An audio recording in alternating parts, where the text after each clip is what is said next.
I meet the coolest people, and everybody has a story, and I'm kind of nosy, so I'll ask. Oh, did I say that? Yes. That's so corny. We hit coming out issues, we hit family issues, and those are always a little, serious. The whole realm of like straight men has sort of opened up to me. I feel like everybody should be represented. That's what I'm here to do.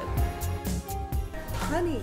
Hi. You're here. I am finally here. I can hardly believe it. How did you get into drag? I never thought that I would be a drag queen. Like, drag wasn't something that actually, it wasn't something that interested me or like attracted me. Like, I knew what drag queens were, but I wasn't really like into them, never really paid much attention to them. My friend was like, he was a filmmaker. We were at USC at the time in Los Angeles, and that's sort of where I came out. I came out in the Los Angeles scene, which is very different from the San Francisco scene. And so he approached me and said, I think you're the only guy that I know that would actually look good as a girl. And I have this idea for a film where this guy, he starts out as a guy, but then he introduces himself to his family as a woman. And so I did it, and it kind of worked. And then from that, I actually got booked in other films. And I don't know if we want to go into like, this is actually interesting how this is working out, because that whole story of, a boy, meeting his parents for the first time as a woman kind of plays into a little bit how I came out to my family, or how I was outed to my family. Yes, tell me. Yeah, should we just go right into that? Dive in. Okay, so no secrets here. It's really funny because I actually never thought of the parallel of the first time I ever did drag was that time when I did that role in that film.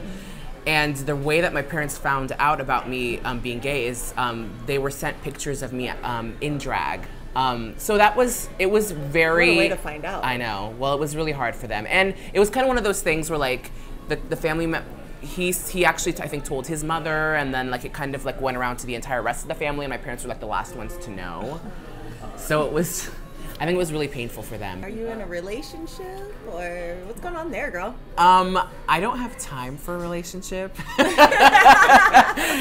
And do you date? I've dated. I've gone on dates with boys before. It's interesting because ever since being on RuPaul's Drag Race, I feel like my eyes have been opened to sort of the possibilities that are in front of me. And before being on RuPaul's Drag Race, I almost exclusively dated and was interested in, we can call it dating, sleeping with, dating, whatever. It's all the same. There's a fine line. Like, basically like, people, sissies, faggots, gay boys, boys in heels. Because I think it's incredibly attractive and sexy. I mean, heels make everyone's legs and ass look way better. True. Let's just be real. But also because, it was kind of like a political statement. Like, I didn't necessarily want the butchest guy in the bar, because I think that femininity should be celebrated. But since Drag Race, it's been interesting because, I don't know what it is, but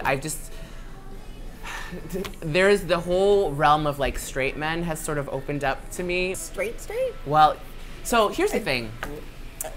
You can argue whatever you want to say about like what their actual sexual orientation is, because they're not sleeping with a biological woman. I take people at their word, at like how they identify. Whatever they're comfortable identifying with is cool with me. Like if you're totally closeted and gay and you're calling yourself straight for whatever reason, that's cool. And but I think that we also have to acknowledge that gay people, or people in general, are on a spectrum. And straight people are on a spectrum too, and I think that there are a lot of straight men out there who are attracted to women but just like to get f***ed every once in a while. I'm just gonna have to say. For the talent portion of this episode, we have wrangled in two victims on either end of the table. We have William and Saturn for a 5-minute challenge that we are calling Face Off. I'm finally free. For all things Honey Mahogany, go to itshoney.com. To download her music, go to iTunes. And you can also follow her on Twitter and Facebook. Finally got 3 words to sing. I'm coming out. Say, hey, hey. One more time.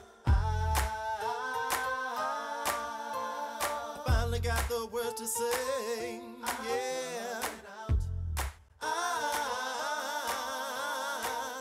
Hey, hey. I'm coming. For more stories and news about the LGBT community, go check out G News and Glitterbomb TV, both hosted by Celso Delay. And for even more, check out It's Everything with BB Sweetbriar and The Sex Talk with Mo and Genoa.